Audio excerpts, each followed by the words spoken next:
পড়ে আর কি, যে আমার কাছে এটা এপিক মনে হচ্ছে, ক্লাসিক, যেটা লেখা থাকবে সময়ের সময়ের প্রাচীরে এটা উৎকীর্ণ থাকবে, যে এমন একটা সময়ে আমরা এসে দাঁড়িয়েছি মাসুদ ভাই, দেশে বিদেশে সব জায়গায় বাংলাদেশের মানুষের হৃদয়ের রক্তক্ষরণ যেন বন্ধ হবার নয়। দেখুন, কে ছাত্রলীগ করেছে, কে গুন্ডামি করেছে, কে আপনার ফ্যাসিস্ট হয়েছে, তার শাস্তি সে পাবে, এ নিয়ে তো আমরা তর্ক করছি না, এ নিয়ে তো আমাদের কোনো তর্ক নেই। কিন্তু আপনি এমন লোককে প্যারোলে জামিন দিচ্ছেন, এমন লোককে দিনের মধ্যে 3বার ছেড়ে দিচ্ছেন, আবার ধরে আনছেন, আবার ছেড়ে দিচ্ছেন, কিন্তু এই ছেলেটি বা এই যুবকটি, তার স্ত্রী এবং সন্তান, বিশেষত স্ত্রী আত্মহত্যা করেছেন, সেখানে তাকে দেখার মতো বা তাদের লাশ দেখার মতো বা তাকে একটু প্যারোলে যে মুক্তি দেয়া, সেই উদারতা আমাদের সরকার দেখাতে পারলো না, আমাদের রাষ্ট্র দেখাতে পারলো না। আগে বেদনার দিকটা বলি, সেটা হচ্ছে ধরেন এই যে ক্ষত, এই ক্ষত কি শুধু ব্যক্তি বিশেষের ক্ষত? আমার যে জায়গাটায় প্রশ্ন, আজকে এই ব্যক্তি বিশেষের ক্ষত কিন্তু সমাজকে আক্রান্ত করেছে। আপনি যদি ফেসবুকে দেখেন, বিশেষ করে নারীরা যেসব স্ট্যাটাস দিয়েছেন, এবং সেখানে তারা লিখেছেন যে আমরা আর কাঁদতে পারি না, আমাদের কান্না শেষ হয়ে গেছে, আমরা এগুলো আর নিতেও চাই না, দেখতেও চাই না। মানুষের এই যে বীতশ্রদ্ধ একটা অবস্থা, এবং দেখেন মানুষ কোথায় গিয়ে দাঁড়াবে। আমি যেটা বলতে চাচ্ছি যে একজন বন্দির কিন্তু, সে যত বড় বন্দি, তার যদি ফাঁসিরও আদেশ হয়, তার কিন্তু অধিকার আছে তার সন্তান বা পরিবারকে শেষবার দেখার, কারণ এটা ছিল শেষ দেখা। কিন্তু সেই জায়গাতেও ন্যূনতম উদারতার চিহ্ন আমাদের সরকার বা রাষ্ট্র দেখাতে পারেনি। এই এটাই কি তাহলে আমরা চেয়েছিলাম? এটার জন্যই কি ফ্যাসিস্টকে তাড়ানোর বা বিগত সরকারকে তাড়ানোর আন্দোলন হয়েছিল? কোট আনকোট যাদেরকে আমরা ফ্যাসিস্ট বলছি, তাদের চাইতে যদি আমরা আমাদের আচরণ আরো ঘৃণ্য করে তুলি, সময় কি আমাদেরকে ক্ষমা করবে? আপনি দেখুন, সবচেয়ে যেটা আমার পরিহাস মনে হয়েছে, এরপরে একটি সংবাদ সম্মেলনে স্বরাষ্ট্র উপদেষ্টাকে যখন জিজ্ঞেস করা হয়েছে, আমি জানি না মানুষ কিভাবে এইভাবে কথা বলতে পারে, তিনি বলছেন যে কৃষি বিষয়ক প্রশ্ন হলে আমি উত্তর দেব, অন্য কোনো বিষয়ে আমি উত্তর দেব না। পরাগ নামে যে সাংবাদিকটি প্রশ্ন করেছিলেন, বারবার বলছিলেন যে আপনি স্বরাষ্ট্র মন্ত্রণালয়ের দায়িত্বে আছেন, আমি আপনাকে প্রশ্ন করতে পারি? তিনি হ্যাঁ না কিছু না বলে বারবার বলছেন যে কৃষি বিষয়ে প্রশ্ন করেন, রুখে দাঁড়ান। দেখেন, আমরা একটু ঠাট্টা করে কথা বলি বলে অনেকে হয়তো মনে করে যে আমরা লঘু কথা বলি, কিন্তু এখানেও তো আমাকে বলতে হচ্ছে যে ভবিষ্যতে 3টা প্রশ্ন নিয়ে আসবেন স্বরাষ্ট্র উপদেষ্টার কাছে। পাট গাছের পাতা বড় না আমাদের গায়ের লোম বড়, 1 নম্বর প্রশ্ন। 2 নম্বর প্রশ্ন হচ্ছে কত ধানে কত চাল। আর তৃতীয় হচ্ছে আপনি কি আসলেই স্বরাষ্ট্র নাকি আপনি কৃষি রাষ্ট্র। এই 3টা প্রশ্ন ছাড়া আমার মনে হয় উনাকে আর অন্য কোনো প্রশ্ন করার সুযোগই তিনি রাখলেন না। এটার মধ্য দিয়ে যেটা প্রমাণিত হলো যে জবাবদিহিতার যে জায়গাটা, সেই জায়গাটাও আমরা আস্তে আস্তে হারিয়ে ফেলেছি। দেখুন, যে কোনো আসামি, আসামি তো আসামি, আসামির সন্তান বা স্ত্রী তারা তো আসামি নয়। আপনি তো জানেন, বাংলা সাহিত্যের প্রথম যে মহাকাব্য রামায়ণ, সেটা রচিতই হতো না যদি দস্যু রত্নাকর বাল্মীকি না হতেন। এবং তিনি কেন বাল্মীকি হয়েছিলেন? বল্মিক মানে কি, উই পোকা তাকে ঘিরে ফেলেছিল ইয়ের সময়, সাধনা করার সময়, চারদিকে উই পোকা ঘিরে ফেলাতে তার নাম বল্মিক থেকে বাল্মীকি হয়েছিল। এবং এই যে বাল্মীকি রামায়ণ রচনা করেছিলেন, তার কারণ কি? তিনি দস্যুবৃত্তি করতেন। একবার তিনি যাদের ধরে ফেলেছিলেন সাধু টাইপের মানুষ, তারা তাকে প্রশ্ন করেছিল, এই যে তুমি এই কাজ করছো, কার জন্য করছো? বলছে আমার মা বাবা ভাই বোন তাদের জন্য করছি। বলছে তারা কি তোমার দায়িত্ব নেবে? বলে অবশ্যই নেবে। বলছে তুমি গিয়ে একবার জিজ্ঞেস করে আসো তো তারা তোমার দায়িত্ব নেবে কিনা। তখন তিনি বাসায় আসলেন, বাসায় ফিরলেন, ওদেরকে বেঁধে রেখে আসলেন, এবং এসে ছেলেকে জিজ্ঞেস করলেন। ছেলে বলছে যে তুমি আমার বাবা, তুমি কিভাবে অন্ন যোগাবে এটার দায়িত্ব তো আমার না, এটা তো আমি বলতে পারবো না। মেয়েকে জিজ্ঞেস করছে, মেয়ে বলছে তুমি আমার পিতা, তুমি আমাকে অন্ন বস্ত্র বাসস্থান দেবে যতক্ষণ পর্যন্ত আমার বিয়ে না দিচ্ছ, আমি তো এটার দায়িত্ব নিতে পারবো না। মা যখন বলেছে, মা বলছে না, আমি তোমার বৃদ্ধা মা, আমাকে ভরণ পোষণের দায়িত্ব তোমার, কেউ দায়িত্ব নেয়নি। তখন তিনি বুঝতে পেরে সাধু হয়ে গিয়েছিলেন এবং বাল্মীকি হয়েছিলেন। তো আজকে যেটা হচ্ছে, এই তার যে কৃতকর্ম, সাদ্দাম নামে যে যুবকটি, তার কৃতকর্মের দায় কি তার স্ত্রী এবং সন্তান নেবে? এইটাই কি আমরা শিখেছি? এটাই কি আমরা জানি? এবং এটাই কি তাহলে আমাদের ভবিষ্যৎ? এই প্রশ্নটা আমি করতে চাই। জি, কিন্তু একটা বিষয় আপনার আবেগ অবশ্যই আমাকেও স্পর্শ করেছে, আমার ধারণা আমাদের দর্শকদেরকেও এটা অবশ্যই টাচ করবে। কিন্তু একটা জিনিস বলা হচ্ছে, বিশেষ করে প্রশাসনের পক্ষ থেকে বলা হচ্ছে যে তারা তো আসলে প্যারোল চায়নি, তারা প্যারোল চেয়েছে বাগেরহাট জেলা প্রশাসকের কাছে। কিন্তু উনি যেহেতু ছিলেন যশোর জেলে, অতএব যশোর জেলা প্রশাসকের কাছে চাইতে হতো, এবং সেটা চাইনি বলে প্যারোল দেওয়া হয়তো, মানে এগুলো বলা হচ্ছে আর কি। তো এই সমস্ত প্রশ্নের জবাব আপনি কি দিবেন? এই সমস্ত অজুহাতের জবাব কি দিবেন? হ্যাঁ, এখন আমি ধরেন আমি আর আপনি বা অন্য একজন লাশ হয়ে গেছে। এখন কিভাবে মরেছে, কোন থানায় মরেছে, কোন থানায় জিডি করলে ভালো হতো, এটা কি আসলে এখন আর ম্যাটার করে? এটা তো হিসাব নিকাশের ঊর্ধ্বে চলে গেছে না? এখানে সবচেয়ে বড় বিষয় হচ্ছে রাষ্ট্র ও সরকারের মানবিকতা, মানবিক মূল্যবোধ। সেই বিষয়টাই এখানে তারা হাজির করতে পারেননি। আমার কেন জানি মনে হচ্ছে তারা তাড়াহুড়ো করছেন। তাদের হয়তো যাবার সময় হয়ে এসছে। আগেও তারা কোনো ধরনের আপনার আমি বলবো যে সদার্থক উদাহরণগুলো রাখতে পারেননি। এখন রাখার কথা চিন্তাও করছেন না। এইরকম একটা মনোভাব হয়তো এখানে প্রচ্ছন্নভাবে বের হয়ে এসছে। জি, আমরা একটু অন্য প্রসঙ্গে যাই। অনেকেরই মন হয়তো এর মধ্যে একটু আর্দ্র হয়ে গেছে। আমরা একটা আরেকটু বিষয় যাই, সেটাও আমি ঠিক রাজনীতির একটু বাইরে, অথবা রাজনীতি হয়তো বা সেখানেও আছে। সেটা হচ্ছে আমাদের এই ক্রিকেট নিয়ে যেটা হচ্ছে, আহ ভারতের আচরণ আমাদের প্রতি, মুস্তাফিজকে বাদ দিয়ে দেওয়া, সেটা নিয়ে আমাদের যে প্রতিক্রিয়া, আইপিএল দেখবো না, আইপিএল এর সম্প্রচার বন্ধ করে দেওয়া, এবং তারপর তড়িঘড়ি করে আবার বলা যে আমরা ভারতেই যাব না যদি আমাদেরকে ভারত আমাদের নিরাপত্তা দিতে পারবে না। এগুলোর পেছনে আবেগ আছে, কিন্তু আমার কেন যেন মনে হয় এগুলোর পেছনে এক ধরনের রাজনীতিও আছে, এবং এক ধরনের ক্রিকেট ডিপ্লোমেসির যে অভাবটা আমাদের পক্ষে, সেটাও বোধ করে আছে। আপনার মূল্যায়নটা কি? দেখুন, আমি ক্রিকেট ভক্ত মানুষ। একসময় অন্ধের মতো পাগলের মতো ক্রিকেট ফলো করতাম। প্রথম কথা হচ্ছে এইবারে আমাদের একটা লাভ হয়েছে, আমরা একটা নতুন ভারতীয় এজেন্ট পেয়েছি, আমাদের ক্রিকেটার তামিম ইকবাল। উনি যেহেতু সত্য কথা বলেছেন, একজন ক্রিকেটার হিসেবে ক্রিকেটের ভাষায় কথা বলেছেন, সাথে সাথে তাকে ট্যাগ দেওয়া হয়েছে ভারতের দালাল। খেয়াল করেছেন নিশ্চয়ই। এখন আমি তার নামটা কেন বললাম জানেন? ক্রিকেটাররাই ক্রিকেটের ভাষায় কথা বলবেন, ক্রিকেটাররাই ক্রিকেটটা বুঝবেন, ক্রিকেটের ভবিষ্যৎ বুঝবেন। যারা ক্রিকেট জানেন, ক্রিকেট বোঝেন, আইসিসির কাজগুলো বুঝেন। আইসিসি তো একটা আন্তর্জাতিক সংস্থা, সেখানে রুলস আছে। একটা সাধারণ সদস্য বাংলাদেশ, বাংলাদেশ শুধুমাত্র একটা সাধারণ সদস্য। সেখানে রুলসই হচ্ছে আপনি আইসিসির সমালোচনা করতে পারবেন, নিন্দা তো করতে পারবেন না। আপনি আইসিসির এগেইনস্টে যায় এইরকম কথা তো আপনি বলতে পারবেন না, আপনি প্রশ্ন তুলতে পারবেন। এই যে আমি আপনি কথা বলছি, আমরা তো বাংলাদেশ বিরোধী কথা বলতে পারি না। আমরা আমাদের রাষ্ট্রপতি বিষয়ে কথা বলতে পারি না। বলতে পারি না এই কারণে সেগুলো হবে রাষ্ট্রদ্রোহিতার সামিল। আমরা আমাদের রাষ্ট্রকে সম্মান করি, আমাদের রাষ্ট্রের কাঠামোকে সম্মান করি। আইসিসির কাঠামোকে সম্মান করতে হবে। মুশকিল হচ্ছে আমাদের মধ্যে ধরেই নেওয়া হয়েছিল যে আইসিসি মানে ভারত। অস্বীকার করা যাবে না, ভারতের প্রভাব সবচেয়ে বেশি। ভারত হচ্ছে সবচেয়ে বড় ডোনার কান্ট্রি যারা ক্রিকেট খেলে। কিন্তু পাকিস্তানি ক্রিকেটার যেটা বলেছে, সম্ভবত ওই যে ফাস্ট বোলার শোয়েব আক্তার বলেছেন যে বাংলাদেশ ভুলে গেছে বাংলাদেশ ইংল্যান্ডও না, অস্ট্রেলিয়া না। কাজে বাংলাদেশ সেই প্রেসার ক্রিয়েট করতে পারবে না যতক্ষণ পর্যন্ত সেই পরিস্থিতিতে আমরা না যাই। আর বিষয়টা দাঁড়িয়েছিল একজন বোলারের একটি ক্রিকেট লিগে অন্তর্ভুক্তির প্রশ্নে। সেটাকে যখন আইসিসির ভিতরে নিয়ে যাওয়া হলো, এবং খেয়াল করবেন আপনি, দুঃখজনক হলেও সত্য, আমাদের ক্রিকেট বোর্ড ক্রিকেটীয় ভাষায় কথা বলতে পারেনি। বিষয়টা এমন ভাবে দাঁড়ালো, বিশেষ করে উপদেষ্টা আসিফ নজরুল যখন থেকে হস্তক্ষেপ করলেন, তখন থেকে বিষয়টা গুবলেট হতে শুরু করলো। কারণ তিনি যেগুলো বলছেন সেগুলো আসলে রাগের কথা, অভিমানের কথা, হয়তো সেন্টিমেন্টের কথা। এখন দেখেন, তিনি কিন্তু যখন জয়শঙ্কর এলো বাংলাদেশে, জয়শঙ্কর কিন্তু কোনো আমাদের আসল এয়ারপোর্টেও নামেননি, তিনি নেমেছিলেন তেজগাঁ এয়ারপোর্টে। তিনি কোনো ইমিগ্রেশনও করেননি, তিনি এসে তারেক রহমানের সাথে দেখা করে তার সমবেদনা বা সহানুভূতি জানিয়ে ফিরে গেলেন। সেই জায়গায় একমাত্র আসিফ নজরুলই দুজনের মধ্যে একজন যিনি তার সাথে দেখা করতে পেরেছিলেন। ওই বদনামটা কাটানোর জন্য তিনি কি হঠাৎ ভারত বিরোধী হয়ে উঠলেন?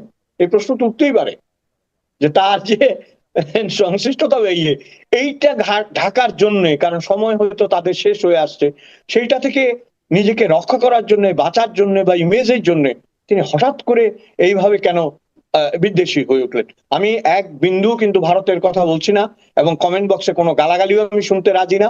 ভারত যেটা করেছে বা ভারতের যে শক্তি তারা প্রয়োগ করেছে, অন্যায় এবং বলপূর্বক, সেইটা নিন্দা জানিয়েই আমি বলছি ক্রিকেটের ক্ষতিটা দেখতে হবে না। এখন এই জায়গায় তো সত্যি কথা বলতে হবে। মাশরাফি যদি এখানে থেকে কথা বলতে পারতো, সাকিব যদি এখানে থেকে কথা বলতে পারতো, তামিমের ভাষায় কথা বলতো, কারণ তারা ক্রিকেট খেলে, ক্রিকেট বোঝে, ক্রিকেট জানে। এই জায়গাটাতে যে সন্ধি, আপনি কোন বিশ্বের কোন ঘটনায় সন্ধির নজির আমরা দেখি না? ধর্মযুদ্ধে সন্ধি হয়েছে, অন্যায় যুদ্ধে সন্ধি হয়েছে, ন্যায় যুদ্ধে সন্ধি হয়েছে, এমনকি পরাজিত এবং জয়ী দুইজনেই সন্ধি মেনে কাজ করেছে। এখানে সন্ধি হতে পারতো। আজকে দেখেন, এই যখন আমরা এই কথাগুলি বলছি, যিনি, অনেকে তাকে বলে যে আসিফ নজরুলের তল্পি বাহক, তো তল্পি বাহক মানে ব্যাগ বাহক, তাই তো? এখন এই ব্যাগ বাহক কিন্তু ব্যাগটা নিয়েই চলে আসছে অস্ট্রেলিয়ায় গতকালকে। গতকাল রাত্রে উনি ব্যাগ সহ পাড়ি দিছে। উনার ফ্যামিলি আছে নাকি আমাদের এই দেশে, উনি চলে এসছে। তো কি দাঁড়ালো? আমরা তো ধরেন না, এই যে ছোটবেলা থেকে যে ছড়া আপনি কি লিখি, বোর্ড সভাপতি আমিনুল ইসলাম বুলবুলের কথা বলছেন? জি, ছেলেবেলা থেকে যে আমরা ছড়া লিখি, তো এখন কি আমরা বলবো যে চিনতে হয়ে গেছে, মহাভুল করছিলেন চুলবুল, পালিয়ে গেলেন আমিনুল ইসলাম বুলবুল, এটা বলবো এখন? তো পালিয়ে গেছে। হ্যাঁ, এবং দেখেন, যুদ্ধের ময়দান তৈরি, সেনাপতি পালিয়ে গেছে, তো যুদ্ধটা হবে কি করে? আপনি যখন আপনি লজিক, কাউন্টার লজিক এবং আপনার সমস্ত শক্তি দিয়ে মোকাবেলা করার কথা, তখন আপনি দেশ ছেড়ে বেরিয়ে চলে এসেছেন। Is it fair? এটা ফেয়ার হয়েছে আমাদের সাথে, আমাদের দেশের সাথে? যেমন ধরেন, শাস্তিগুলো তো অনেক রকম হবে। স্কটল্যান্ডকে অলরেডি তারা অন্তর্ভুক্তি দিয়ে দিয়েছে, তো স্কটল্যান্ডের ভাগ্য কি আছে, তাই তো? বলে না, ঠাডায় বগা মরে, কার যেন কপাল ফাটে। তো তার কপাল খুলে গেছে, তারা ওখানে ডুবে গেছে। সেটা একদিক। এরপরে ধরেন আপনার যে সাবস্ক্রিপশন, যেগুলো টাকা পয়সা, যেগুলো আরো বিভিন্ন ভাবে বাংলাদেশ ক্রিকেট বোর্ডকে হেনস্থা করা হবে। Just wait and see. এবং আরেকটা জিনিস হচ্ছে, যাদের উপর আমরা নির্ভর করেছি এবং যারা আমাদের পক্ষ হয়ে একমাত্র ভোটটি দিয়েছে, তারা কিন্তু তাদের দল ঘোষণা করে ফেলেছে, পাকিস্তান। তারা কিন্তু তাদের দল ঘোষণা করে ফেলেছে, এবং পাকিস্তানি বাঘা বাঘা ক্রিকেটাররা বলছে যে উই হ্যাভ এ চান্স, আমাদের চান্স আছে ওয়ার্ল্ড কাপ জেতার, আমরা কেন বাংলাদেশের জন্য বয়কট করব? তো মানে কি, আপনাকে যুদ্ধের ময়দানে নামিয়ে দিয়ে আপনার বন্ধু যদি পিচ টান দেয়, তো আপনার পরাজয় ঠেকাবে কে? আমি বলি, বাংলাদেশের ক্রিকেট জগৎটা ইয়াংদের মধ্যে একটা ক্রেজ তৈরি করেছিল। অনেক আপত্তিকর বিষয় এবং আজে বাজে বিষয় থেকে ক্রিকেট তাদের দূরে সরিয়ে রাখতো। এখন সেই বিষয়টাও তো ক্রমাগত ভাবে ব্যাহত হতে থাকবে। কারণ আপনি যখন আইসিসি থেকে বেরিয়ে যাবেন, আবার ঢোকা, আবার করা, এগুলি অনেক হ্যাসেলের কাজ, অনেক আপনার প্রক্রিয়ার কাজ, এবং এটা আমি মনে করি একটা দীর্ঘমেয়াদী কুপ্রভাব আমাদের ক্রিকেটের উপর পড়েছে, এবং এটা অব্যাহত থাকবে। আচ্ছা, আমরা আলোচনার শেষ পর্যায়ে চলে এসেছি। কিন্তু এটা তো সত্য যে আমরা রাজনীতি নিয়ে কথা বলতে ভালোবাসি, রাজনীতির কথা শুনতেও ভালোবাসি, এবং আমাদের দর্শকদেরও একটা বড় অংশ আপনার কাছ থেকে কিছু রাজনৈতিক বক্তব্য শুনতে চায়, রাজনৈতিক দলগুলো সম্পর্কে আপনার মূল্যায়ন শুনতে চায়। সেই প্রসঙ্গে একটু আসি। নির্বাচন ঘনিয়ে এসেছে, কিন্তু 2 সপ্তাহের একটু বেশি সময় বাকি আছে। এই সময়ের মধ্যে যে নির্বাচনী প্রচারণা চলার কথা ছিল, একটা সাজ সাজ রব, আপনি দূরে আছেন হয়তো টের পাচ্ছেন না, আমরা কাছে থেকেও কিন্তু সেটা দেখতে পাচ্ছি না।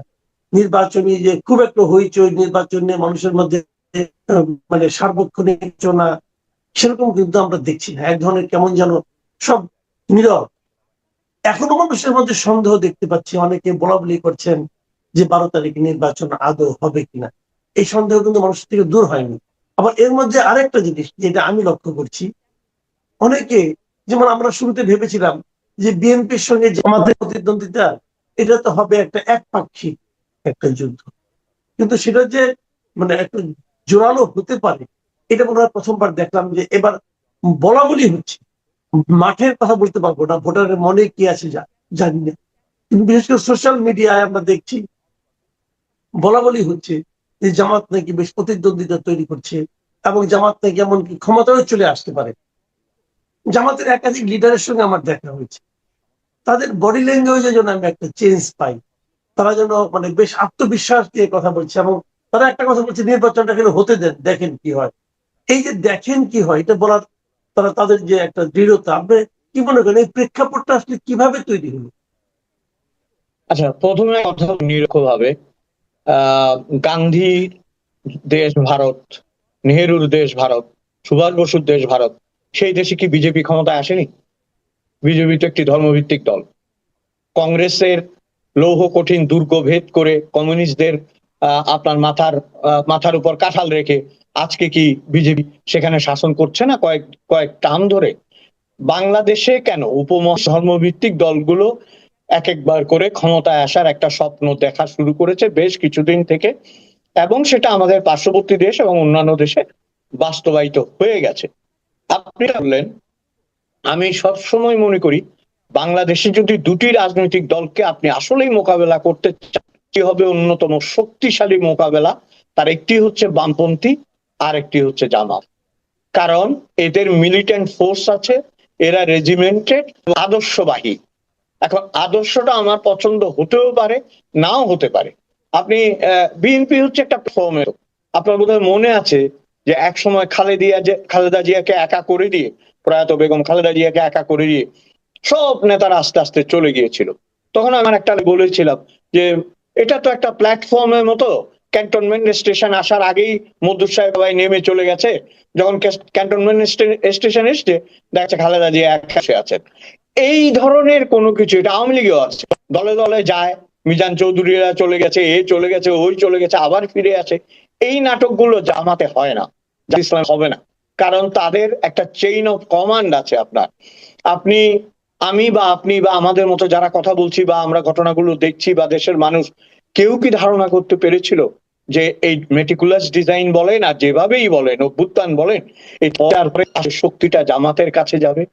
তারা যে ছদ্মবেশে বা প্রকাশ্যে বা গোপনে কিভাবে নিজেদের সংগঠিত করেছে, এটার কাছ থেকে কিন্তু অন্যদের শেখার আছে বলে আমি মনে করি। শত্রুর কাছ থেকেও শিখতে হয়, শত্রুর কাছ থেকে শেখাটাই হচ্ছে উত্তম। আপনি জানেন রাবণ যখন রক্ত শয্যায় পড়ে গেছে, মারা যাচ্ছে, তখন রাম লক্ষ্মণকে নিয়ে রাবণের কাছে গিয়েছিল জানার জন্য যে কিভাবে ভালোভাবে দেশ শাসন করতে হয়, কিভাবে লঙ্কাকে তিনি স্বর্ণ লঙ্কা বানিয়েছিলেন। কারণ রাম বলতে পরম শত্রু হলেও তিনি যে একজন সার্থক রাজা তার কাছ থেকে আমার জানতে হবে। তো আওয়ামী লীগ এদের পরম শত্রু জামাত হলেও জামাতের কাছে কিন্তু কৌশল শেখার কোনো বিকল্প নেই।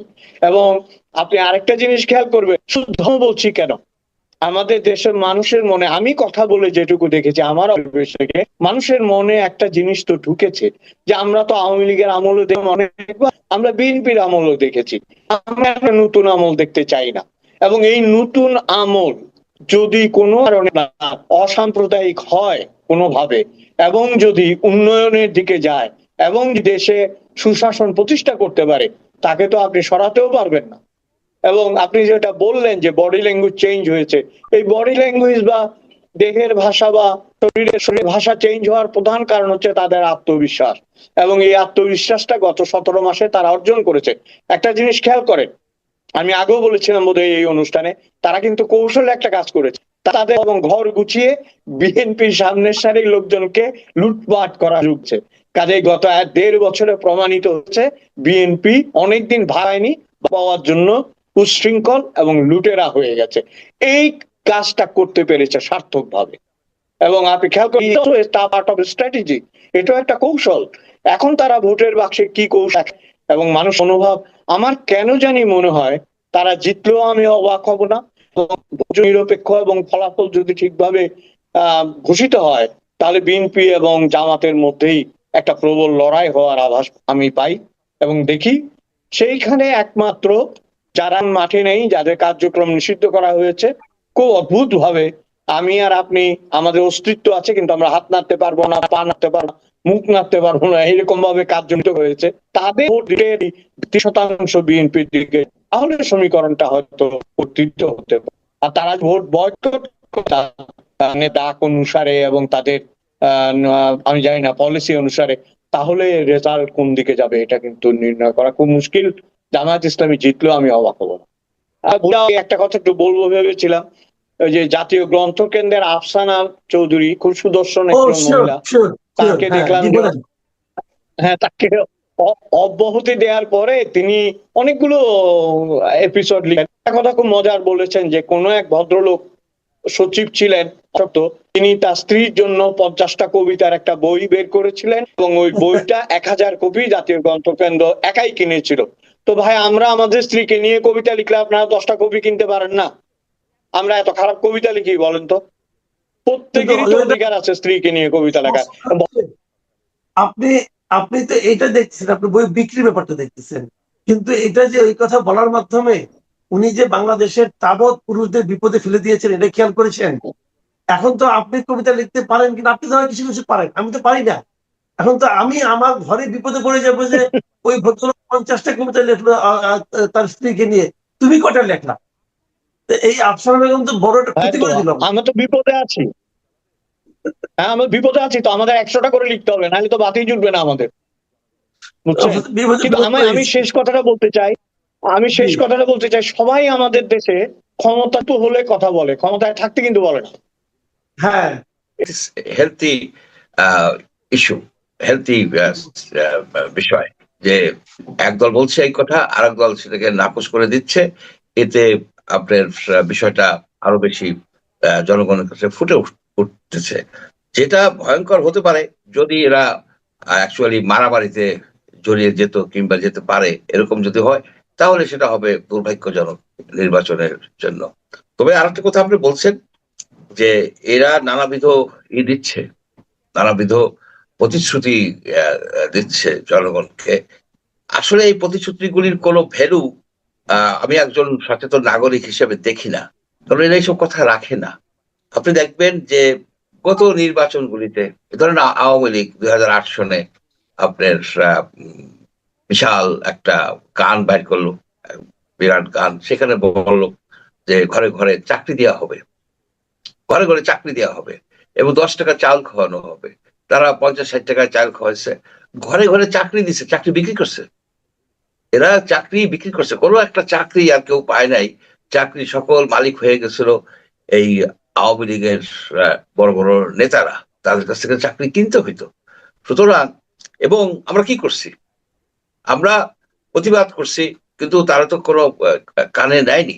এখন যেমন তারা ভিজিটি কার্ড দিছিল, দুস্থ ভাতাদের কার্ড দিছিল, কারণ কিছু উপকার হয়েছে, আমি বলবো না উপকার হয় নাই, কিন্তু কাদের দিছিল? যারা আপনার তাদের ভোটার, যারা তাদের তল্পি বাহক, তাদেরকে দিচ্ছিল। ইউনিয়ন কাউন্সিলের চেয়ারম্যানরা এক একটা কার্ডের জন্য 3000, 2500, 2000 করে টাকা নিছে, এটাও তো আমরা জানি। এখন আবার একটা কার্ডের আসছে, কার্ড দেখাচ্ছে এক একজনকে, ফ্যামিলি কার্ড। ফ্যামিলি কার্ড মানে কি? আপনার কৃষি কার্ড, এটার মানে কি? আমাকে জিনিসপত্রকে ফ্রি দেওয়া হবে? আমাকে কি জিনিসপত্র ফ্রি দেওয়া হবে? এই ভর্তুকি কে দেবে? এই ভর্তুকি কোথা থেকে আসবে? আরেকটা বিষয়, এই যে যে দুস্থ কার্ড ঠাট গুলি দেওয়া হয়েছে, সেগুলির কি হবে? দুস্থ ভাতাদের কার্ড, তারপরে আপনার কাজের কাবিখা, এই যে এইসব অনেক রকমের প্রোগ্রাম ছিল, সে প্রোগ্রামগুলি যদি অনেকগুলি ছিল ফল্টি, সেগুলিকে আপনার কারেক্ট করা দরকার। আমি বলবো না যে বাতিল করা দরকার, সেগুলিকে আরো বেশি স্বচ্ছ করা দরকার। যারা বৃদ্ধ, প্রকৃতপক্ষে বৃদ্ধ, তাদেরকে দেওয়া দরকার এইসব সাহায্য। সোশ্যাল সেফটি নেট থাকা উচিত, সেই সোশ্যাল সেফটি নেটটা আমরা রাজনৈতিক কারণে ব্যবহার করতেছি। এগুলি আমাদের বিবেচনায় নিতে হবে। মোদ্দা কথা হলো যে রাজনৈতিক দলগুলি আপনার ইস্তেহার দিবে, অনেক কিছু বলবে, কিন্তু সেখানে একটা পাকিয়ে গেছে, জট পাকিয়ে গেছে কি, যেমন বিএনপির 31 দফা তারা কায়েম করবে, তারা ইমপ্লিমেন্ট করবে, কিন্তু হোয়াট অ্যাবাউট ইয়োর সংস্কার?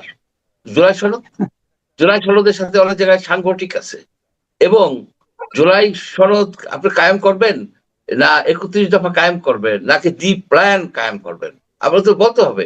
আমরা আম জনতা আসলেই আমরা বোকা কিনা জানি না, নাকি নির্বোধ হয়ে গেলাম আমরা সবাই, যে এইসব কথা, এই 31 দফা যদি কায়েম করে, তাহলে কি আপনার এই যে ইসের কি বলে ওই সংস্কার কি হবে?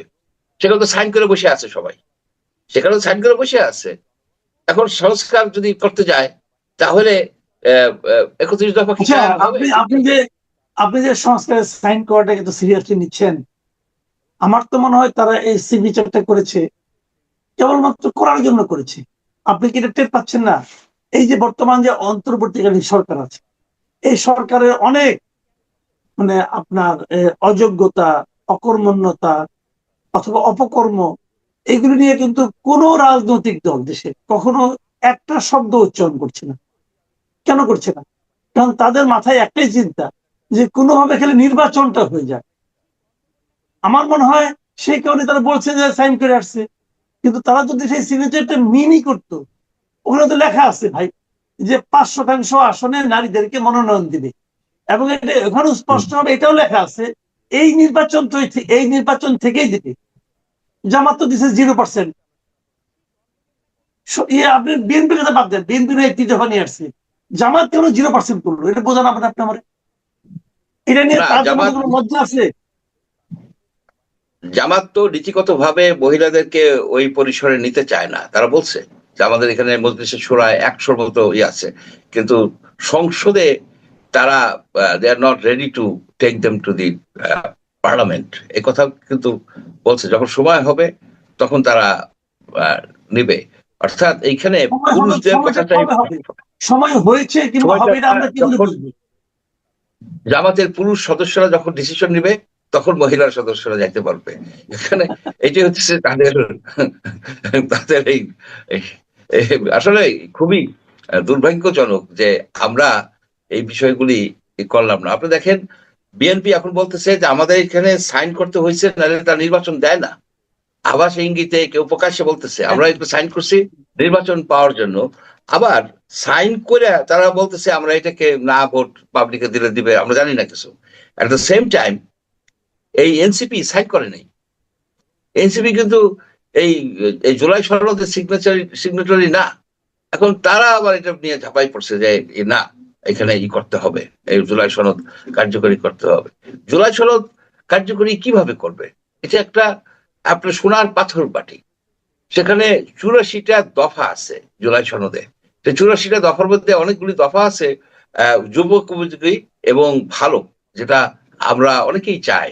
যেমন আপনি ধরুন এই যে এই টার্ম লিমিট করা, তারপর দলীয় প্রধান থাকতে পারবে না প্রধানমন্ত্রী, তারপরে ক্ষমতার ভারসাম্য আনা, এইসব জিনিস, যেমন নারীদের ধীরে ধীরে ইনক্রিজ করা রিপ্রেজেন্টেশন সংসদে, এসব জিনিসগুলি ভালো। এট দ্য সেম টাইম সেইখানে কিন্তু একটা কিন্তু জটিলতা আছে। জটিলতা কি? জুলাই এই যে গণভোটটা কিন্তু জুলাই সনদের উপরে একমাত্র না। সেখানে আপনি যে ব্যালট পেপারটা দেখেন, যেটা আলটিমেট ডকুমেন্ট, ব্যালটে আপনি যখন হাত দিবেন তখন ওই ব্যালটে যা আছে ওইটা অক্ষরে অক্ষরে প্রতিপালিত করতে হবে। সেখানে আছে যে জুলাই সনদ বাস্তবায়ন অধ্যাদেশ আদেশ 2025 এবং জুলাই সনদের উপরে জুলাই সনদ কি আপনি সমর্থন করেন কিনা, হ্যাঁ কিংবা না, হ্যাঁ কিংবা না। এখন আপনি দেখেন জুলাই সনদ বাস্তবায়ন যে অধ্যাদেশ 3 নভেম্বর গত বছরের এটা করছে, ওটার মধ্যে কিন্তু অনেক জিনিস আছে যেগুলি কিন্তু আপনার বিরাট একটা সমস্যার সৃষ্টি করবে। যেমন বলা হয়েছে যে আর্টিকেল, কয়েকটা আর্টিকেল, মঞ্জুর ভাই, এই ডিটেল গুলো যদি থাকে, এই ডিটেল গুলি সহ, কিন্তু তারা কিন্তু এগুলি ক্লিয়ার করছে না। ক্লিয়ার না করার কারণে তারপরে পাবলিককে তারা প্ররোচিত করছে হা দাও। তো এখন এই প্ররোচনাটা কতটুকু নৈতিক ভাবে ঠিক বেঠিক, এটা নিয়ে আমরা অনেক আলোচনা করেছি, আপনিও করেছেন। কাজে সে আলোচনা করে আর লাভ নাই, কারণ তারা তো নির্লজ্জের মতো বলেই যাচ্ছে। কালকে দেখলাম যে একটা টিভিতে আলী রিয়াজ বলতেছে যে যারা জুলাই সনদে না দিবে আপনারা কি তাদের প্রতিনিধি না? না, আমরা তাদের প্রতিনিধি না। এটা আলী রিয়াজ বলতেছে। আলী রিয়াজ যদি তাদের প্রতিনিধি না হয়, তাহলে তাদের ট্যাক্সের টাকা কি তার বেতন হচ্ছে না? তো হচ্ছে না। এই লোকগুলি তো নির্লজ্জ, আপনি কি বলবেন? যাই হোক, আমি এই লোকগুলি শুধু নির্লজ্জ নয়, এগুলি আপনার এদের ব্রেনে গার্বেজ বোঝায়। কতগুলি বিদেশি শকুন, আমি এদেরকে বিদেশি শকুন বলি, শকুন যখন ডেড বডি দেখে সেখানে তারা আইসা উড়ে উড়ে আসে। এই বিদেশি শকুনগুলি আইসা আপনার বাংলাদেশকে তছনছ করে দিচ্ছে। আলী রিয়াজ একটা ইন্টারভিউ আমি দেখছি, সেখানে সে বলছে যে আমি হা ভোটের পক্ষে। সেইখানে আপনার নৈতিকভাবে সরকার কোনো দিতে পারে না। সরকার এখানে নিরপেক্ষ ভূমিকায়, সরকার তো জনমত যাচাই করতে চাচ্ছে। সে তো জনমত যাচাই করার জন্য ইলেকশন কমিশনকে বলছে যে এই প্রশ্নগুলি আমি দিলাম, এই প্রশ্নগুলির পক্ষে কতজন আছে আর বিপক্ষে কতজন আছে আমি জানতে চাই, তারপরে আমি ডিসিশন নিব। ভালো কথা। তুমি এক পক্ষে এসে দাঁড়াইছো কেন? তুমি যখন বলো যে না ভোট যারা দিবে তারা, আচ্ছা, এখন একটা আমি আরেকটা বিষয় নিয়ে আলোচনা করতে চাই, সেটা হলো গিয়া আমরা এতকাল দেখেছি যে বাংলাদেশের প্রধান রাজনৈতিক ইসলাম জাতীয় পার্টি তারা তৃতীয় এবং চতুর্থ দল হিসাবে পুরোনো বড় দলের সঙ্গে মিলে হয় তা শেয়ার নিতে চায় অথবা বিরোধী দলের সঙ্গে একটু শক্ত অবস্থানে থাকতে চায়। এই আমরা দেখেছি আওয়ামী লীগের অনুপস্থিতির কারণে জামায়াত হয়ে গিয়েছে প্রধান দুই দলের এক। এবং দিন যত যাচ্ছে তারা এমন সোশ্যাল মিডিয়া এবং বিভিন্ন এমন একটা হাইপ তুলেছে যে মনে হচ্ছে যে জামাত বুঝি ক্ষমতায় চলে আসবে। এই ক্ষেত্রে আবার দেখলাম আমি যে আমাদের একজন সাবেক বাংলাদেশের একজন সাবেক কূটনীতিক, মানে ভারতীয় কূটনীতিক আর কি, কারণ ভারতের কূটনীতিকরা এখন কি বলেন না বলেন সেটা তো আমরা একটু আমাদের জন্য ম্যাটার করে। হর্ষবর্ধন শ্রীংলা দূতাবাসের রাষ্ট্রদূত হাই কমিশনার ছিলেন, তিনি বলতেছেন যে নির্বাচনে অনিয়ম হলেই জামাত কেবল ক্ষমতায় আসতে পারবে। তো আমার কথা হলো, প্রশ্নটা আপনার কাছে এটা যে আসলে জামাতের সম্ভাবনা আপনি কতটুকু দেখছেন? কথাটা হলো যে নির্বাচনে অনিয়ম ছাড়া জামাত ক্ষমতায় আসতে পারবে না, এটা হর্ষবর্ধন শ্রীংলাই বা কিভাবে বলেন? শুনেন, হর্ষবর্ধন শ্রীংলা তো একজন ডিপ্লোম্যাট, উনি ডিপ্লোম্যাটিক ওয়েতে বলছে যে অনিয়ম হলে, অর্থাৎ জামাতের পক্ষে চুরি না করে এইখানে ভালো একটা কিছু রেজাল্ট করা সম্ভব না, এই কথাটাই উনি একটু আড়ালে আবডালে বললেন। আমি আপনার দেখেন, জামাতকে আমার কাছে মনে হচ্ছে জামাত সোশ্যাল মিডিয়াকে খুব ক্লেভারলি ইউজ করে তারা একটা হাইপ তৈরি করছে। জামাত এখন আসলে একটা পেপার টাইগার, কাগজে বাঘ। আমি একটা স্ট্যাটিস্টিক্স দেই, আপনি দেখবেন যে গত 35 বছরে 8টা নির্বাচন হয়েছে, 4টে নির্বাচন হয়েছে কেয়ারটেকারের আন্ডারে, যে নির্বাচনগুলিকে গ্রহণযোগ্য বলে ব্যাপক সংখ্যক লোক মনে করে, বাকিগুলিকে নির্বাচন হিসেবেই ধরে না। যেমন আপনার 14 সনের, 2014 সনের, 18 সনের, 24 সনের, 96 ফেব্রুয়ারি, এগুলি ধরে না, এগুলি কোনো ডাটার কোনো ভ্যালিডিটি নাই। কিন্তু 91 ইলেকশন, 96 জুনের ইলেকশন, 2001 ইলেকশন, 2008 ইলেকশনের যে রেজাল্ট মোটামুটি কেন অত্যন্ত গ্রহণযোগ্য হিসাবে গণ্য হয়। এখানে দেখেন, জামাত এই 4টা ইলেকশনে টোটাল সিট পাইছে 40টা। এই 4টি ইলেকশনে, 91-এর, 96 জুন, 2001, 2008। সেই ক্ষেত্রে এই 4টি ইলেকশনে জাতীয় পার্টি পাইছে 108টা সিট, মানে 2.5 গুণেরও বেশি। আর বিএনপি পাইছে 479টা সিট, আর আওয়ামী লীগ পাইছে 526টা। এখন আপনার পপুলার ইতে দেখেন, জামাতের এই 4টি ইলেকশনের অ্যাভারেজ ছিল 7.43, মানে পপুলার ভোট, আর জাতীয় পার্টির ছিল 10.43। এখন আপনি চিন্তা করেন যে বিরাট একটা পার্থক্য, কিন্তু 3%-এর মধ্যে পার্থক্য। কিন্তু তার থেকে বড় একটা কথা আছে, জামাত এই 40টা সিট পাইছে কোন ইয়ারে? জামাত 91-এ বিএনপির সাথে যখন একটা অলিখিত সমন্বয় ছিল তার, সেই সময় সিট পাইছিল 18টা। আবার 2001-এ যখন আবারও বিএনপির সাথে তারা জোট করে ইলেকশন করছে, তখনও পাইছে 17টা। যখন সে একা ইলেকশন করছে, 96 জুনে সে একা ইলেকশন করছে, সিট পাইছে 3টা। 2008-এ সে একা ইলেকশন করছে, সিট পাইছে 2টা। এখন এই 2টা ইলেকশনের আপনি চিন্তা করে দেখেন, এভারেজই হচ্ছে 2.5টা। মঞ্জুর ভাই, হ্যাঁ, এখানে আপনার কথার সঙ্গে আমি একটু দ্বিমত পোষণ করি। আপনি আগের রেজাল্ট দিয়ে কি সবসময় বর্তমান রেজাল্টকে আপনি প্রিডিক্ট করতে পারেন? যেমন আমি ছোট্ট একটা এক্সাম্পল দিই, যে শ্রীলঙ্কার যে বর্তমান যে পলিটিক্যাল পার্টি, যারা ক্ষমতাসীন পার্টি, ন্যাশনাল পিপলস পাওয়ার, তারা কিন্তু এর আগে নির্বাচনে 2020-এর নির্বাচনে আসন পেয়েছিল মাত্র 3টা। এইবার তারা পেয়েছে 159টা, পেয়ে তারা ক্ষমতায় গেছে, মানে মাত্র 2 বছরের ব্যবধান। আগের আসন নিয়ে কি বর্তমানের অবস্থানটাকে ব্যাখ্যা করা যাবে?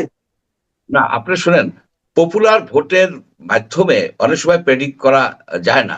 আমরা 2001 সনে কি দেখছি, আপনার সেইখানে এই 0.1%-এর কম ভোট পাইছিল আওয়ামী লীগ, কিন্তু সিট পাইছিল 93টা কম।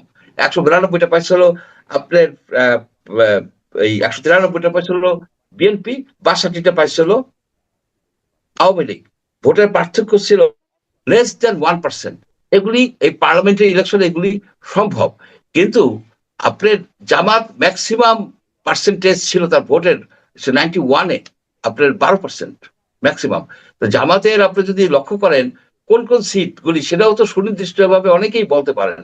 যেমন আপনার সাতক্ষীরায় তার প্রভাব আছে, সেখানে 2টা সিট 3টা সিট সে পেয়ে যাবে, গাইবান্ধায় পেয়ে যাবে, হয়তো আপনার দিনাজপুরে পাবে, আপনার ঢাকায় সে একটা সিট পাবে বলে আমি ধারণা করি না। ঢাকায় সে একটা সিটও পাবে না, তো ভালো করবে, পপুলারিটি তার বাড়বে, পপুলারিটি বাড়বে। কিন্তু এইখানে যদি ফ্রি ফেয়ার ইলেকশন হয়, তাহলে জামাত ম্যাক্সিমাম ম্যাক্সিমাম 20টার বেশি সিট সে পাবে না। কারণ হলো যে তার যেটা ছিল, আওয়ামী লীগের ভোটের আশা সে করছিল, কারণ তারা কেস করে নাই, এবং তারা অনেক আওয়ামী লীগ নেতাদের বাড়িতে চাউলের বস্তা পাঠাইছে, যারা একটু কষ্টে আছে তাদেরকে হেল্প করছে। সেই যে একটা সহানুভূতি ভোট পাওয়ার যে আশাটা ছিল, সেইটা গুলে গুলে বালি পড়ে গেছে এনসিপি কে যখন নিছে। এনসিপি এবং জামাতের এই যে যে একটা জোট হওয়াটা এনসিপির জন্য ক্ষতিকর হয়েছে। এই নাসিরুদ্দিন পাটোয়ারি ফেস করতেছে, জামাতের সাথে গেছেন কেন? আর জামাতেরও ক্ষতি হয়েছে যে আওয়ামী লীগ বলতে তুমি তো এনসিপির সাথে গেছো। এই দুইটা পার্টির জন্য এটা একটা অশুভ ডিসিশন ছিল। আলাদা আলাদা করলে হয়তো তারা কিছুটা বেটার করতে পারতো।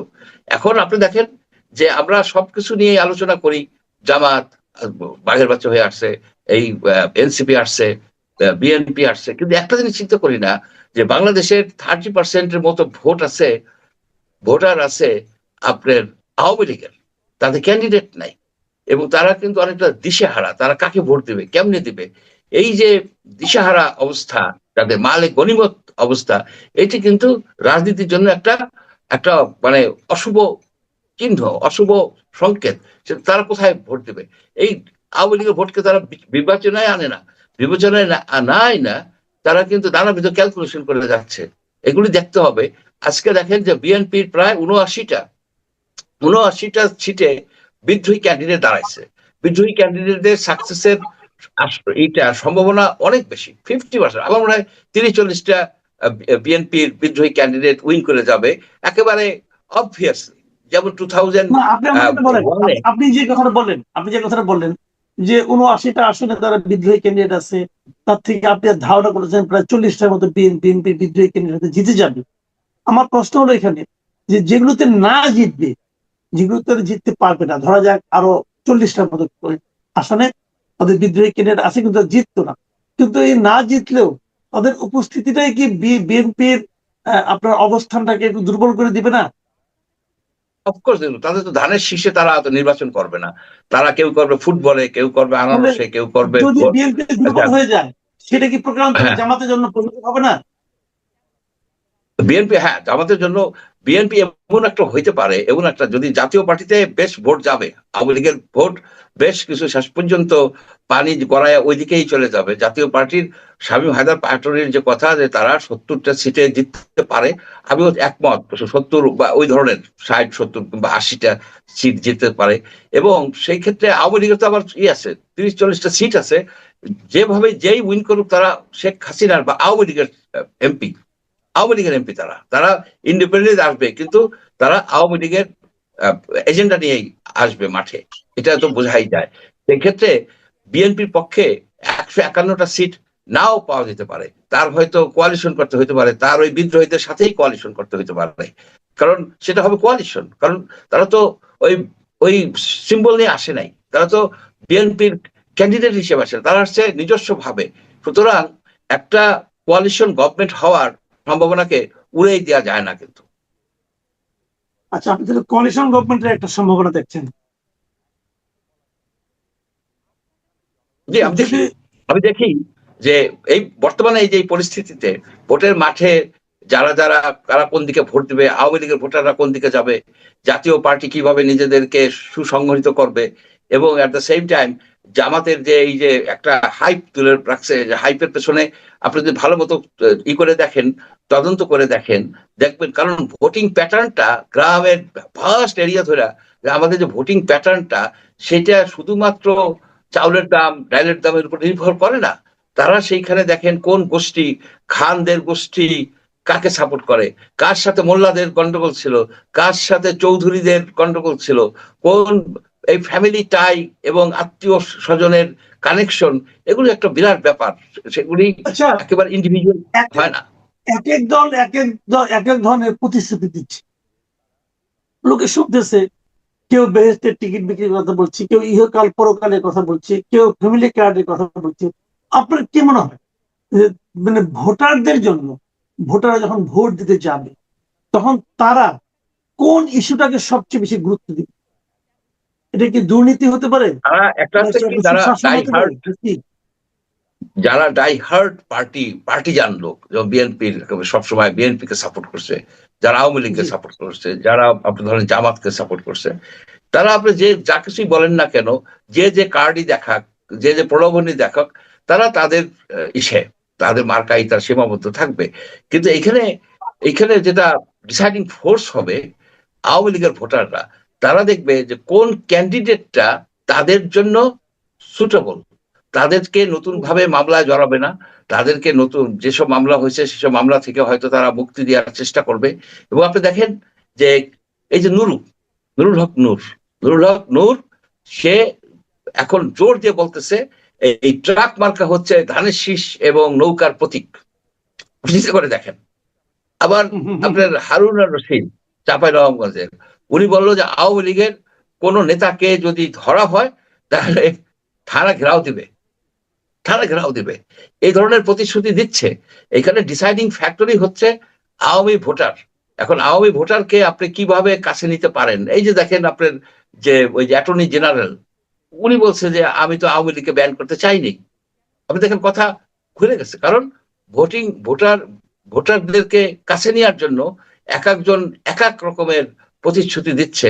এই জায়গায় আপনার যে পার্টি, যেখানে যেখানে স্পেশালি যেখানে বিদ্রোহী ক্যান্ডিডেট হয়ে গেছে, সেখানে তো বিএনপির ক্যান্ডিডেট নাজুক অবস্থায় আছে।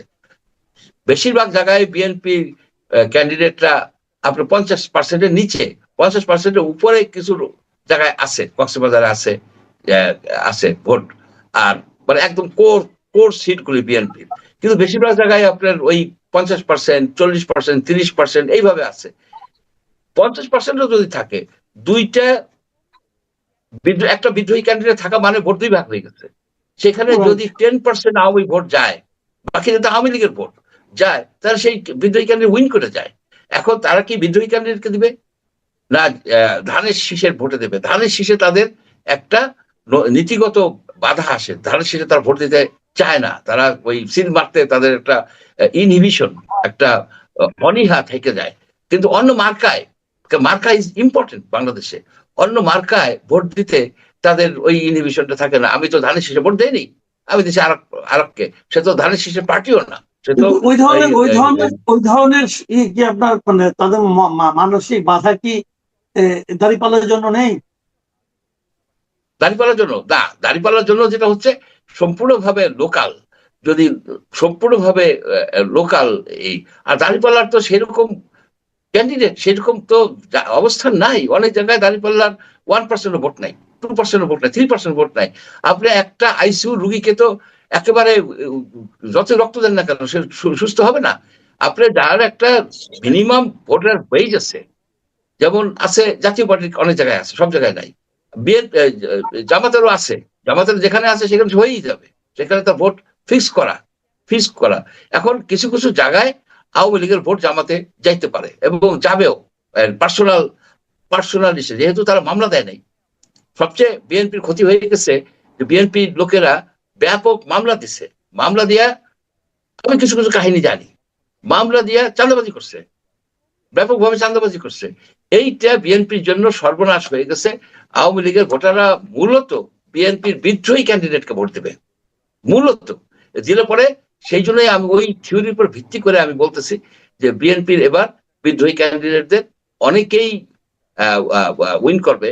যদি উইন করার অবস্থা না হইতো, তারা উল্টো করে যেত। আপনি চিন্তা করেন যে ইলেকশনে একটা ডায়নামিক্স আছে, দাঁড়ায় যদি দেখে যে ফিল খারাপ, আশ্বাস পাইতেছে না, লোকজন তাকে দিচ্ছে না, তখন কিন্তু ড্রপ করে ফেলায়। এখন তো ড্রপ করে নাই, এখন ড্রপ করে, তার মানে তাদের একটা ভায়াবল পাথ টু ভিক্টরি, এটা তারা দেখতেছে যে তারা বিজয়ী হইতে পারে।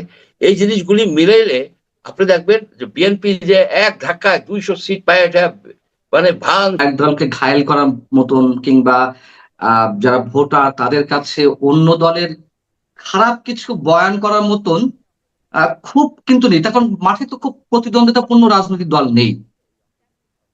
এই হচ্ছে একটি কারণ, এর জন্যই কথার তর্কযুদ্ধ চলছে আর কি। দ্বিতীয়ত হচ্ছে বিএনপি যে অভিযোগগুলো করছে জামাত ইসলামের বিরুদ্ধে, বা স্পেসিফিক্যালি আমি যদি বলি তারেক রহমান সাহেবের কথা, তারেক রহমান খুব যৌক্তিক কথাগুলো বলছেন। যদিও কেউ কেউ বলেন যে তারা তো জামাতে ইসলামকে নিয়েই রাজনীতি করেছে, হ্যাঁ করেছে, সেটা সমালোচনা আমরাও করেছি। তারা তাদের স্বার্থে করেছে, বাংলাদেশের স্বার্থে বিরুদ্ধে গিয়ে করেছে। একসময় তারা জোটগতভাবে আন্দোলন করেছে, জোটগতভাবে সরকার গঠন করেছে, জামাতের দুজন সদস্যকে, শীর্ষস্থানীয় দুজন নেতাকে তারা মন্ত্রী পরিষদে নিয়েছিল। এই সবই ইতিহাস, মানে এই ইতিহাসগুলো মুছে ফেলার মতো না। তারপরও তারেক রহমান যে কথাগুলো এখন বলছেন জামাতের বিরুদ্ধে, সেগুলো যৌক্তিক এবং সেগুলো নিঃসন্দেহে ঐতিহাসিক। এগুলোর মধ্যে কোনো ধরনের মিথ্যার মিশ্রণ নেই আমি মনে করি। আর জামাত ইসলামী যে কথাগুলো বলছে এগুলো তো একই সঙ্গে হাস্যকর এবং বিভ্রান্তিকর। আমি বলবো যে এগুলো স্রেফ কি বলা যায়, এটাকে রাজনীতির মাঠ উত্তপ্ত করার জন্য এগুলো ছড়ানো হচ্ছে। বরং তারা যেসব প্রতিশ্রুতি দিচ্ছে, মনে করেন যে তারেক রহমান সাহেব বলেছেন যে তিনি মানে বিএনপি ক্ষমতায় গেলে আহ কৃষক কার্ড করে দেওয়া হবে, 2000 টাকা করে ভাতা দেওয়া হবে। এটাকে এটাকে ডিফেন্ড করার জন্য, ডিফেন্ডিং নয়, মানে এটার প্রতিবাদে গিয়ে জামাত ইসলাম বলছে যে 2000 টাকা কিছু হয় না, এই কার্ডটার কিছু না, আমরা কোনো প্রতিশ্রুতি দেবো না। কিন্তু না, কি প্রতিশ্রুতি দিচ্ছে? ওনারা বেহেস্তে যাওয়ার প্রতিশ্রুতি দিচ্ছে। তো তারেক রহমান সেদিন খুব ভালোভাবে, আমার কাছে খুব ভালো লেগেছে বিষয়টি। অনেকের কাছে মনে হতে পারে যে এটা এক ধরনের কি বলে মানে কৌতুকপূর্ণ কাজ, না, যথেষ্ট ভালো লেগেছে আমার কাছে। উনি স্টেজে দুজন ব্যক্তিকে ডাকলেন যে হজ করেছেন কে কে, তার মধ্যে দুজন ব্যক্তি গেলেন, স্টেজে উঠলেন, তাদেরকে ডাকলেন। তাদের কাছে প্রশ্ন ছিল যে এই দুনিয়ার মালিককে, কাবার মালিককে, আসমানের মালিককে, সৌরজগতের মালিককে? আল্লাহ। বেহেশত দোজখের মালিককে? আল্লাহ। তাহলে কে দোজখে যাবে, কে বেহেশতে যাবে, এই সমাধানটা কে দিবে, রায়টা কে দিবে? আল্লাহ। তখনই বললেন যে এখন একটি দল এই ধরনের প্রতিশ্রুতি দিয়ে বেড়াচ্ছে এবং এটি স্রেফ মুনাফিকি। জামাতে ইসলামী যেটা করছে স্রেফ মুনাফিকি, এর নতুন কিছু নাই। এখানে একটা কথা আমি আপনার সঙ্গে একটু কুতর্ক করি। ধরা যাক একটা স্টেডিয়ামে আপনি ঢুকবেন, খেলা দেখবেন, স্টেডিয়ামের মালিককে ক্রীড়া মন্ত্রণালয়, টিকিট দেয় কে? গার্ড। আবার ধরে জামাত যদি বলে মালিক আমি না, কিন্তু টিকিট দেওয়ার মালিক আমি, টিকিট আমি দিতে পারেন গার্ড, তাহলে আপনি কি বলবেন? না, ওইটা তো এখন তো খেলায় ক্রিকেট তো আর মানে যারা খেলায় অংশগ্রহণ করছে তারা তো আর, ঠিক আছে আপনি এটাও আপনি কুতর্ক করতে পারলেন না, আপনি কুতর্ক করতে পারলেন না, করতে চেয়েছিলেন। বিষয় হচ্ছে ওই খেলাও তো টিকিটের মালিক খেলোয়াড়রা না, তাই না? টিকিটের মালিক তো সেই কর্তৃপক্ষ যারা খেলার আয়োজক, টিকিটের মালিক তো সেই যারা খেলছে তারা না। তো এখানেও তাই, টিকিটের মালিক তো সেই আল্লাহ, যারা খেলছে, যাদের প্রতিশ্রুতি দিচ্ছে তারাও না, যারা প্রতিশ্রুতি দিচ্ছেন তারাও না। সো আপনি আমার মনে হয় যে এই কুতর্কে হেরে গেলেন। যাও, এখন বিষয় হচ্ছে যে তাদের এই মুনাফিকি, এটি নতুন কিছু নয়, আমরা দেখে আসছি দশকের পর দশক ধরে। এইটি দিয়ে তারা কিন্তু আরেকটা অভিযোগ করেছে যে এটা আমি আজকে দেখলাম, যে তারা বলছে যে ভারতের সঙ্গে চুক্তি করে তারা নাকি উনি নাকি দেশে এসেছেন, তার মানে ওনাকে ভোট দিলে এটা ভারতের কারো মানে করদ রাজ্যে পরিণত হতে পারে। তো জামাতের সুরার কথা বলছেন, জামাতের আমির ডাক্তার শফিক রহমান সাহেব। জামাত বলছে তারেক রহমান সাহেবকে যে বেশ ভালো কথা, বেশ ভালো কথা। আমি এখানে বিএনপিকে ডিফেন্ড করতে চাই না। শুনুন, বিষয়টি হচ্ছে কি, আপনি যদিও নিজে অনেকবার আপনি বাইরের টক শোতে, টেলিভিশন টক শোতে বা আমার সাথে আলোচনায় আপনি অনেকবার বলেছেন যে বহিঃশক্তিগুলো আসলে কিভাবে খেলে, এটা আপনার মাথায় আসলে খেলে না। মানে হ্যাঁ, তারা একটা শক্তি প্রভাব বিস্তার করার চেষ্টা করে, এটা সত্যি কথা, কিন্তু ভোট কিভাবে উল্টে যায়। বিষয়টা হচ্ছে, আমি যেটা বললাম যে বিএনপিকে আমি ডিফেন্ড করতে চাই না, এটাই বাস্তবতা। ভারতের প্রতিবেশী রাষ্ট্র হিসেবে বাংলাদেশে ভারত তার প্রভাব বিস্তার করবে। শুধু ভারত না, হাজার হাজার মাইল দূরে আটলান্টিকের ওপাশ থেকে যুক্তরাষ্ট্র বাংলাদেশের উপর প্রভাব বিস্তার করে এবং করে আসছে, এবারও করবে। তাহলে আপনি এবার আসুন, জামাত যেই কথাটির মানে অভিযোগ করেছে যে ভারত নিরাপত্তা দিচ্ছে। প্রথম কথা হচ্ছে ভারত নিরাপত্তা দিচ্ছে এমন কোন দালিলিক প্রমাণ নেই তারেক রহমানকে, বা ভারতের সাথে দাসখত দিয়ে চুক্তি করে এসেছে এর কোনো প্রমাণ নেই। তারপর আমি বলবো হ্যাঁ, প্রমাণ না থাকলেও এটি আমরা 2-2 4 মিলিয়ে সমীকরণ যদি মেলায়ও যে ভারত প্রতিশ্রুতি দিয়েছে এবং তারেক রহমান ভারতের সাথে কথা দিয়েই কোনো একটা কিছু বিষয়ে তারা আহ রাজনীতিতে নির্বাচনের মাঠে লড়াই করছে, এটা অস্বাভাবিক কিছু নয়। জামাতে আমি কি করেছে? জামাতে আমি তো বলতেই চাইনি যে ভারতের ডিপ্লোম্যাটরা তার সঙ্গে দেখা করলেন গোপনে, সেই কথা তো এতদিন বলেননি। বরং আমি পরবর্তীতে যেটা জেনেছি, আমাকে দিল্লি প্রেস ক্লাবের সাবেক সভাপতি গৌতম লাহিড়ী বলেছেন যে, গৌতম লাহিড়ী না, প্রতিম রঞ্জন বোস সম্ভবত, যে আমি যতদূর জানি কূটনীতিবিদরা নয় ভারতের, সেখানে ভারতের গোয়েন্দারা ডাক্তার শফিকের সঙ্গে দেখা করেছেন। তারা তো আরো অবজেকশনাল, যেই ভারত বিরোধী রাজনীতি জামাতে ইসলামী এনসিপি তারা করে আসছে, এই মুহূর্তে ভারতীয় আধিপত্যবাদের বিরুদ্ধে কথিত স্লোগান তারা তুলেছে, তাহলে তারা ভারতের সাথে বৈঠক করে কেন? তারা তো বলতেই পারে আমরা কোনো প্রকার বৈঠক করব না। ইভেন যুক্তরাষ্ট্রের সাথেও তাদের একটা আন্ডারস্ট্যান্ডিং চলছে, সেটা তো ওয়াশিংটন পোস্টে এসেছে। এখন এই জায়গা থেকে অন্য কোনো রাষ্ট্রের সাথে দাস মানে নাকে খত দিয়ে রাজনীতি করার বিষয়ে জামাতের আমির তারেক রহমানের বিরুদ্ধে শুধু ভারতের বিরুদ্ধে অভিযোগ তুলেছে, ভারতের বিষয়ে। আর তার সাথে তার বিষয়ে তো অভিযোগ পাকিস্তান, চীন, ভারত, যুক্তরাষ্ট্র, তাই সবকিছুর সঙ্গে তার যোগাযোগ, সারা বিশ্ব নিয়ে বসে আছে। তাহলে তারেক রহমানকে দোষ দিয়ে লাভ কি? আর আপনি বলুন। এবং আমি এটা বিশ্বাস করি, আমাদের ক্ষমতা মানে সাধারণ মানুষের ক্ষমতা, ভোটারদের ক্ষমতা আমাদের সাধারণ মানুষের হাতে নেই, ভোটার হাতে নেই। এগুলো শুধুমাত্র শো অফ। এই যে ভোট দিতে যাব, সেফ শো অফ। এগুলো পুস্তকের ভাষা, এগুলো সংবিধানের ভাষা, যে আপনার ভোট আপনি দিন, যাকে খুশি তাকে দিন। আহ এইগুলোতে আমি বিশ্বাস করি না। হয়তো আপনি বলতে পারেন যে আমার ভ্রান্ত ধারণা, হতে পারে ভাই, তবে আমি বিশ্বাস করি এই ভোটটার কোনো মূল্য নেই, আমার কাছে অন্তত নেই ভাই। আচ্ছা, এই যে ভোটের মূল্য নেই বলে আপনি বিশ্বাস করছেন, আপনি আপনি বলছেন, এর পেছনে মূল কারণ কি? মানে আওয়ামী লীগ নির্বাচনে নেই, এটা একটা আপনার অংশগ্রহণমূলক নির্বাচন হচ্ছে না এই কারণে, নাকি অন্য কোনো কারণ না, আছে? না, শুধুমাত্র সে কারণ নয়। আপনি পাল্টা প্রশ্ন করতে পারেন যে ভোটের মূল্য যেহেতু নেই, যেমন আপনিও বলেন আমিও বলি, যে তাহলে অংশগ্রহণমূলক নির্বাচন হতে হবে কেন? এটা গণতন্ত্রের সৌন্দর্য। সেখানে অন্তত ব্যাটেল গ্রাউন্ডে কিছুটা ফাইট হয়, ব্যাটেল হয়, এর পিছনে কিছু ইঞ্জিনিয়ারিং ব্যবস্থা থাকে, মেকানিজমের ব্যবস্থা থাকে। এই কারণেই বাংলাদেশের মানুষের হাতে প্রকৃত ক্ষমতাটা এখনো পর্যন্ত নেই। ভোটের মূল্য আমার কাছে ততটা নেই। তার কারণ এর আগের দিন মানে আপনার আমি ইন্টারভিউ নিচ্ছিলাম, সেখানে হয়তো কথা প্রসঙ্গে এসেছিল যে শেখ হাসিনা যে কথাটি বলেছিলেন ক্ষমতা ছাড়া আগে 2024 আগ পর্যন্ত, অসংখ্যবার তিনি বলেছেন যদি যুক্তরাষ্ট্রের সাথে 2001 আগে গ্যাস চুক্তি করতো বা সেন্ট মার্টিন নিয়ে তিনি কোনো প্রতিশ্রুতি দিতেন, তাহলে তিনি আবার ক্ষমতা আসতে পারতেন। যখন এই ধরনের ডিলিং এ তিনি গেলেন না, ওই রাতেই মানে নিশ্চিত হয়ে গেল 2001-এ কারা ক্ষমতা আসছে, মানে বাংলাদেশের ভাগ্য নির্ধারণ হয়ে গেল। আমি এই কথাটা বিশ্বাস করি। শেখ হাসিনা আসতে পারেননি এই কারণে শুধুমাত্র আমি এই কথা বলছি না, মানে এই কথার টার্মটাকে আমি বিশ্বাস করি যে পরাশক্তিগুলো বা ভারতের মতন উদীয়মান পরাশক্তি বা চীন, এরা খেলছে।